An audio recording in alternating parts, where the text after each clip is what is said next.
हे दोस्तों, 18 साल का राहुल कॉलेज कैंटीन में बैठ के अपने दोस्त से बात कर रहा था। तभी उसके दोस्त ने एक ऐसी बात बोली जिसने उसे शॉक में डाल दिया। उसके दोस्त ने बताया कि कैसे अब उसके दोस्त ने स्टॉक मार्केट में इन्वेस्ट करना चालू किया है, क्योंकि उसके फादर ने उसे ये करने के लिए मोटिवेट किया। इनफैक्ट उनके फादर ने ये भी बोला कि अगर वो आज से स्टॉक मार्केट में इन्वेस्ट करना चालू करेगा तो जब तक वो अपनी फादर की एज तक का होगा तब तक उसके पास करोड़ों रुपए होंगे ना। ये सुनने के बाद राहुल की हंसी निकल गई। उसने बोला, तू और करोड़पति, तेरे पास कैंटीन में खाने के पैसे नहीं रहते और तू करोड़पति बनेगा। और ऐसी राहुल ने मजाक मजाक में बात उड़ा दी। बट मानो उस दिन शायद गूगल ने या यूट्यूब के एल्गोरिदम ने उसकी बात पकड़ ली कि उस दिन के बाद से रह रह के उसको अलग अलग स्टॉक मार्केट से रिलेटेड वीडियोस और बातें दिखाई देने लगी। ऐसी उसने रील्स और अलग अलग जगह पे देखना चालू किया कि कैसे से अलग अलग स्टॉक में लोग पैसे लगा के पैसे कमा रहे हैं ना। ये सारे वीडियोस देखते देखते धीरे धीरे उसके अंदर एक क्यूरियोसिटी जागना चालू हुई। उसे स्टॉक मार्केट के बारे में कुछ पता नहीं था, इसीलिए उसने डिसाइड किया कि वो एक अपने स्टॉक मार्केट वाले अंकल जो है उनसे जाके थोड़े सजेशंस लेगा। नाउ मिस्टर मेहता जो थे उन्हें स्टॉक मार्केट वाले अंकल बोलते थे, बिकॉज वो 15-20 साल से इन्वेस्टिंग कर रहे थे। कई बार उन्होंने अपना बहुत सारा पैसा डुबाया भी था और बनाया भी था। बेसिकली उनके पास एक्सपीरियंस बहुत था, इसीलिए राहुल सीधा उनके पास पहुंच गया और उसने बताया कि कैसे उसके फ्रेंड ने इन्वेस्टिंग स्टार्ट कर दी है और वो सोच रहा है कि वो भी इन्वेस्टिंग करना स्टार्ट करे शेयर मार्केट में ना। जैसे ही उस अंकल ने राहुल की ये बात सुनी, उन्हें काफी इंटरेस्ट आया और उन्होंने मुस्कुराते हुए पूछा कि राहुल, तुम्हें पता है स्टॉक या शेयर होता क्या है? राहुल का फेस थोड़ा कंफ्यूज सा हो गया। उसे पता भी था बट थोड़ा बहुत नहीं भी पता था, इसलिए अंकल ने उसे एग्जाम्पल से समझाया। उन्होंने बोला कि देखो सामने जो तुम्हारे देखो पिज्जा रखा हुआ है, अब मान लो ये पिज्जा है 500 रुपए का, लेकिन तुम्हारे पास 500 रुपए नहीं है पर तुम्हारे पास 100 रुपए है। अब ये पिज्जा क्योंकि मेरा है और अगर मैं इसके 5 टुकड़े कर दूं, अगर मैं चाहूँ तो तुम्हें 100 रुपए के बदले इन 5 में से एक टुकड़ा दे दूंगा, जो बेसिकली हो जाएगा 20% ऑफ द पिज्जा। अब इसी पिज्जा को तुम कंपनी से रिप्लेस कर दो तो जो पिज्जा तुम्हारे हाथ में लगा 100 रुपए देने के बाद वो बन गया स्टॉक, 5 में से एक स्टॉक या फिर 20% ऑफ द कंपनी। अब यूजुअली कंपनीज में इतने कम 5-10 स्टॉक्स नहीं होते हैं, कई बार मिलियंस ऑफ स्टॉक्स होते हैं एक कंपनी के, लेकिन ओवरऑल कॉन्सेप्ट यही है ना। ये सुनने के बाद राहुल को थोड़ा समझ तो आया बट अभी भी राहुल थोड़ा सा कंफ्यूज लग रहा था, इसलिए अंकल ने एक और एग्जांपल दिया। मान लो राहुल, तुम्हें ना एक कैफे खोलनी है जिसके अंदर टोटल इन्वेस्टमेंट लगेगा 5 लाख, लेकिन तुम्हारे पास सिर्फ 1 लाख रुपए है। अब तुम जानते हो कि एक आदमी है जो खुद भी एक कंपनी बनाने का सोच रहा है, उसके पास 4 लाख ही रुपए है। तुम्हारे पास 1 लाख रुपए है, उसके पास 4 लाख रुपए है, दोनों मिला के 5 लाख में एक रेस्टोरेंट खोल सकते हो। अब मान लो उस कैफे को अगर हम 100 शेयर्स मान ले समझने के लिए, तो तुम्हारे पास 1 लाख देके 20 शेयर उस कैफे के आ जाएंगे, मतलब 20% कैफे के तुम ओनर बन जाओगे ना। ये सुनने के बाद फाइनली राहुल को थोड़ा बात और अच्छे से समझ में आई। जैसी बात समझ में आई उसके दिमाग में एक और क्वेश्चन आया कि अंकल, ये तो चलो समझ में आ गया, लेकिन कोई भी इंसान अपनी कंपनी बेचेगा क्यों? वो भी मेरे जैसा इंसान को। वो मुझे अपनी कंपनी का ओनर क्यों बना देगा? क्योंकि 20% मेरे पास है, मतलब मैं भी काइंड ऑफ ओनर हो गया। अंकल ने कहा, यस एग्जैक्टली। और अंकल ने समझाया कि हर कंपनी को देखो रन करने के लिए पैसों की जरूरत पड़ती है। फॉर एग्जाम्पल, उस आदमी का एक कैफे चल रहा है और वो चाहता है कि वो अपनी ग्रोथ बढ़ाए, वो और अलग अलग जगह पे कैफे खोले, तो उसको पैसे की जरूरत पड़ेगी। उसे अपना कई बार कैफे चलाने के लिए रॉ मटेरियल्स की जरूरत पड़ती है, हायरिंग करना पड़ता है, बहुत सारे अलग अलग बिजनेस करने में खर्चे लगते हैं। अब ये खर्चे निकालने के लिए या तो वो आदमी बैंक से लोन ले सकता है जिसके ऊपर उसको इंटरेस्ट देना पड़ेगा, लेकिन वो देने के बजाय कई बार लोग ये चूज करते हैं कि इससे अच्छा हम इन्वेस्टर से पैसे उठाए, उन्हें अपना पार्टनर बना ले ताकि इंटरेस्ट ना देना पड़े और कहीं ना कहीं पार्टनरशिप से उनको बिजनेस रन करने में भी आसानी होती है। अब इनिशियल लेवल पे कई बार जिससे पैसे लिए जाते हैं वो एंजल इन्वेस्टर्स होते हैं या फिर वीसीज होती है, बट जैसी वो कंपनी बड़ी हो जाती है और लोग अपने शेयर्स को, कंपनी के पार्ट को आम लोगों को बेचने लगते हैं, तो वहीं से आता है IPO, initial public offering. Rahul ने बोला, हाँ आईपीओ के बारे में तो कई बार मैंने न्यूज में सुना है। यस, वो तब होता है जब एक कंपनी को पब्लिक बना दिया जाता है, जब नॉर्मल लोग भी शेयर मार्केट में उस कंपनी का हिस्सा खरीद सकते हैं ना। राहुल को ये बात थोड़ी लॉजिकल लगी और पहली बार उसे स्टॉक का कॉन्सेप्ट थोड़ा बहुत समझ में आया। पर उसने बोला, लेकिन उनके पैसे कैसे बनेंगे? क्या वो कंपनी के प्रॉफिट्स में से पैसा लेंगे? देखो, 2 तरीके से शेयर खरीदने के बाद पैसे बनते हैं। पहला, फॉर एग्जाम्पल, तुमने जो कैफे का जो मैंने एग्जाम्पल दिया, जो पूरा कैफे का समझो वैल्यूएशन हमने पकड़ लिया 5 लाख, वो बिजनेस पूरा 5 लाख का था। तूने समझ फॉर एग्जाम्पल वो कंपनी के 20% शेयर्स खरीदे और वो कैफे अब ग्रो होने लग गया, वहां पे प्रॉफिट बढ़ने लग गए, डिमांड बढ़ने लग गई, तो ऑब्वियसली उस कैफे की वैल्यू जो शायद पहले सिर्फ 5 लाख थी अब 10 लाख हो जाएगी। तो जहां तूने 20% स्टॉक्स जो लिए थे फॉर एग्जाम्पल 1 लाख में, अब उसकी वैल्यू 2 लाख हो जाएगी। तो तू अपने उस शेयर को बेच के पैसे ले सकता है। यह है पहला तरीका। दूसरा तरीका, कई बार कंपनीज हमें डिविडेंड देती है, मतलब अगर कैफे से बहुत अच्छा खासा प्रॉफिट आ रहा है, कैश ज्यादा हो रहा है और कंपनी के ओनर्स कैश को यूटिलाइज नहीं करना चाहते यहाँ वहाँ, तो वो कई बार अपने शेयर होल्डर्स को उस प्रॉफिट का एक हिस्सा भेजते हैं, जिसे बोलते हैं डिविडेंड। बेसिकली तुम्हारे पैसे तुमने लगाए और उससे पैसे बनना चालू हुए। राहुल ने बोला हाँ, मतलब पैसे से पैसे बना। अंकल ने मुस्कुराया और कहा या यही मैजिक है। और उसके बाद अंकल ने एक पेपर पे एक सिंपल सा डायग्राम बनाया।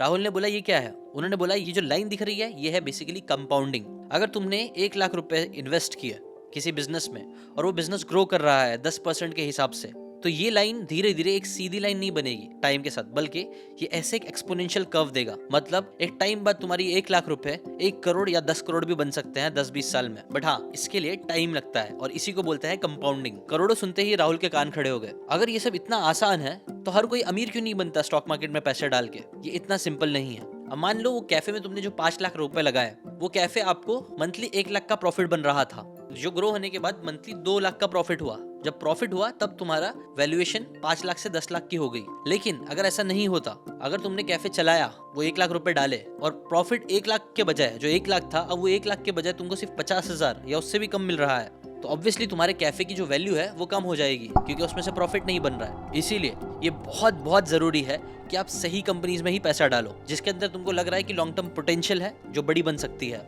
ना। राहुल ये सब सुनने के बाद थोड़ा सा कंफ्यूज था, चुप था। उसने धीरे से अंकल से पूछा, तो अंकल मार्केट में कौन सी कंपनी पर ट्रस्ट करे? तब उन्होंने पूछा कि तुम कौन सी चीजें यूज करते हो डेली? उसके दिमाग में आया गूगल, यूट्यूब, इंस्टाग्राम, जोमैटो, ओला। अंकल ने मुस्कुराकर कहा यस। पीटर लिंच जो एक लेजेंडरी इन्वेस्टर है, वो बोलते हैं जिस बिजनेस के बारे में तुम्हें नॉलेज है, जो तुम यूज कर रहे हो, कई बार वो तुम्हें अच्छे रिजल्ट्स देगी।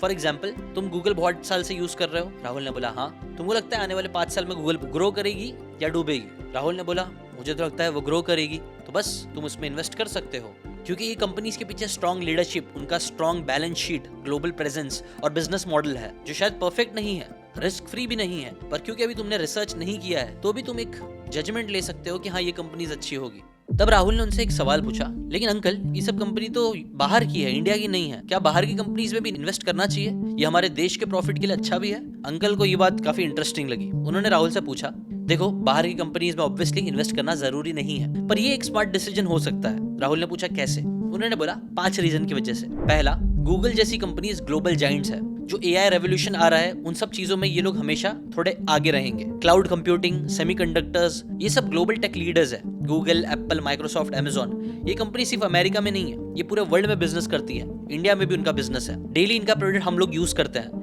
तो क्यों ना हम भी इनके प्रॉफिट का हिस्सा बनने के बजाय इनके प्रॉफिट का हिस्सा लेना चालू करें। राहुल ने मुस्कुराते हुए सर हिलाया। अंकल ने बताया दूसरा एडवांटेज, डॉलर एडवांटेज। एक और चीज है, जब हम यूएस स्टॉक में इन्वेस्ट करते हैं तो कहीं ना कहीं हम डॉलर में इन्वेस्ट कर रहे हैं। हिस्टोरिकली देखा जाता है कि रुपीस कई बार डॉलर के अगेंस्ट वीक होते जा रहा है, बट अगर हम डॉलर वाली कंपनी में इन्वेस्ट करेंगे तो डायरेक्टली इनडायरेक्टली हम डॉलर में इन्वेस्ट कर रहे हैं, जो कई एक तरीके से करेंसी डाइवर्सिफिकेशन भी होता है। डाइवर्सिफिकेशन वो क्या होता है? अंकल ने कहा मुझे अच्छा लगा तुमने ये सवाल किया, क्योंकि थर्ड एडवांटेज यही है, डाइवर्सिफिकेशन। वॉरेन बफेट जो दुनिया के सबसे बड़े इन्वेस्टर हैं स्टॉक मार्केट के, वो बोलते हैं never put all your eggs in one basket. मतलब अगर तुम एक बास्केट में सारे अंडे लेके जा रहे हो और वो बास्केट कभी गिर गई तो तुम्हारे सारे अंडे फूट जाएंगे। वैसे ही अगर तुम अपना सारा इन्वेस्टमेंट सिर्फ एक मार्केट में रख रहे हो या एक कंपनी में डाल रहे हो तो इससे रिस्क के चांसेस बढ़ जाते हैं। कई बार इंडियन मार्केट डाउन होता है, कई बार शायद यूएस मार्केट भी डाउन होगा, लेकिन इसीलिए अगर तुम अपने पैसे को डाइवर्स करोगे, अलग अलग मार्केट में लगा के रखोगे, तो एक स्टेबिलिटी मिल सकती है। Fourth, dividend and growth. बहुत सी यूएस कंपनीज रेगुलर डिविडेंड देती है, अपने प्रॉफिट का एक छोटा सा हिस्सा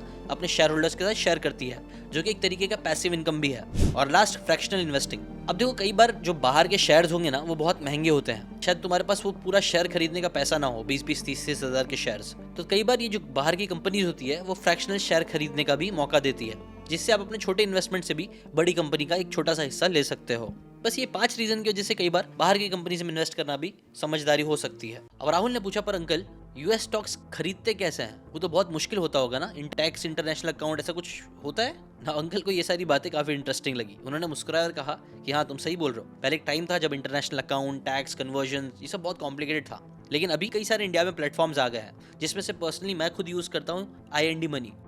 IND के कुछ फीचर्स मुझे बहुत अच्छे लगते हैं। राहुल ने पूछा अच्छा कौन से फीचर्स? अंकल ने बोला देखो पहली बात, यहाँ से आप बहुत इजीली यूएस में इन्वेस्टिंग करना चालू कर सकते हो, डायरेक्टली यूएस स्टॉक्स बाय कर सकते हो। इसके अंदर कोई कॉम्प्लेक्स इंटरनेशनल पेपर वर्क करने की जरूरत नहीं है, कोई डिफिकल्ट अकाउंट खोलने की जरूरत नहीं है। सिंपली तुम एक एक स्टेप ऐसे ऐसे और यहाँ से ये भर के, इसे भर के, अपना KYC भर के easily buy and sell process चालू कर सकते हो। तो पहली बात तो ये है, सिंपल ऐप है यूज करने के लिए। दूसरा जैसे मैंने पहले बताया था फ्रैक्शनल शेयर्स। अभी जाके तुम चेक करो गूगल का शेयर प्राइस कितना चल रहा है। राहुल ने चेक किया और बताया कि $315। अंकल ने कहा बेसिकली अराउंड 29,000 का एक शेयर बिक रहा है। 29,000 तो शायद तुम्हारे पास डायरेक्टली डालने के लिए नहीं होंगे, राइट? राहुल ने बोला हाँ। ये देखो इसमें एक छोटा सा अमाउंट फ्रैक्शनल शेयर भी है, तुम एक छोटा सा अमाउंट सेट करके उसे खरीद सकते हो। मतलब महंगे स्टॉक्स भी सस्ते में ले सकते हो अपने बजट के हिसाब से। तीसरी अच्छी बात इसके अंदर स्टॉक SIP होती है। तो इंडिया में यूजुअली SIP म्यूचुअल फंड्स को लेके करते हैं लोग, वैसे ही इस ऐप के थ्रू आप स्टॉक को लेके भी कर सकते हो, मतलब किसी कंपनी में, ताकि एक डिसिप्लिन मेंटेन रहे और कंपाउंडिंग का इफेक्ट अच्छे से मिले। लेकिन अगर हमने एक ऐसा सिस्टम बना दिया है कि ऑटोमेटिकली हमारे 500 या 1000 रुपए कट रहे हैं, तो ऑटोमेटिकली हर महीने हम इन्वेस्टिंग कर रहे हैं बिना अपना एक्टिव टाइम डाले।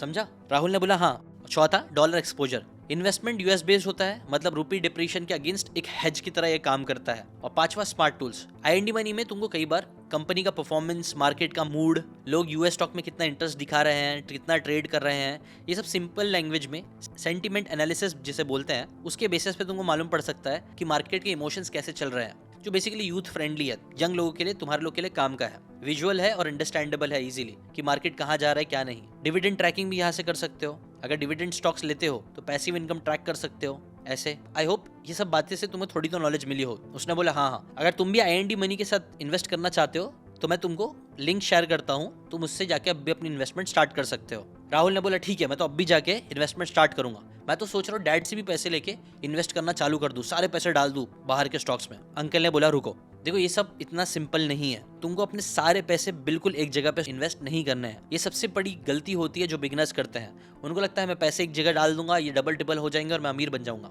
ऐसा नहीं होता है। तुम्हें कुछ रूल्स फॉलो करने होंगे, 4 रूल्स। पहला रूल, अभी तो तुम यंग हो, बट जैसे जैसे तुम आगे बढ़ोगे सबसे पहले तुम्हें इमरजेंसी फंड बनाना है। इन्वेस्टिंग से पहले आपके पास सेफ्टी होनी चाहिए, मतलब तुम्हारे पास इतना अमाउंट होना चाहिए कि कल को कुछ इमरजेंसी आए तो तुम उस इमरजेंसी के लिए तुम्हारे पास पैसे रहे।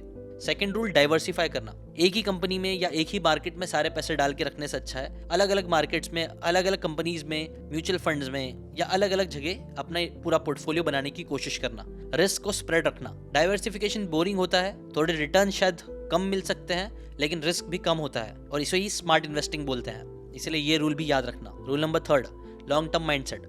शॉर्ट टाइम में अगर तुम बड़ी कंपनी में भी पैसे डालोगे तो तुम्हारा प्राइस नीचे जा सकता है, लेकिन लॉन्ग टाइम में 5, 10, 15 साल में हमेशा देखा गया है कि मार्केट अच्छे रिटर्न्स ही देता है, जैसे कि तुम ये ग्राफ में देख सकते हो। 4th रूल, फ्लैशी टिप्स और फ्लैशी इन्फ्लुएंसर्स को फॉलो मत करना। इनफैक्ट मेरी बात को भी आंख बंद करके फॉलो मत करना। मैंने तुम्हें जो भी बताया है अपने एक्सपीरियंस से बताया है, लेकिन मेरा एक्सपीरियंस गलत हो सकता है। इसीलिए तुम्हें जरूरी है कि तुम खुद से भी अपनी रिसर्च करो, कौन सी कंपनी में तुम्हें लग रहा है बेस्ट तुमको रिटर्न्स मिलेंगे। जितना हो सकता है उतना एनालिसिस करो, उतना पढ़ो, तब जाके तुम इन्वेस्टिंग करोगे। ठीक है, अब मैं भी इन्वेस्टिंग करना चालू करूंगा, लेकिन अपनी खुद की रिसर्च और बहुत सारा पढ़ाई करने के बाद। तब तक के लिए छोटा छोटा इन्वेस्टमेंट करना चालू करूंगा। इतने पैसे ही डालूंगा जो अगर डूब भी गए तो टेंशन नहीं है। अंकल ने कहा स्मार्ट बॉय, और वो वहां से चले गए। अब देखो दोस्तों, अगर आप भी एक यंग इंसान हो, इन्वेस्टमेंट करना चालू करना चाहते हो, तो आप IND मनी के थ्रू ये चीज कर सकते हो, लिंक इन द डिस्क्रिप्शन। जब यंग एज से लोग इन्वेस्टिंग करते हैं, लंबे टाइम के लिए करते हैं, तब 3 चीजें आपके लिए काम करती है, टाइम, कंपाउंडिंग एंड ओनरशिप। ये बहुत ही पावरफुल कॉम्बिनेशन होता है। ये आपको ओवरनाइट रिच तो नहीं बनाएगा, लेकिन हाँ आपको धीरे धीरे ही सही फाइनेंशियली स्ट्रॉन्ग जरूर बनाएगा। Start small, start smart, start early, और सिर्फ कंज्यूमर नहीं ओनर बनो। आज के लिए इतना ही, मिलते हैं नेक्स्ट वीडियो में। Bye bye.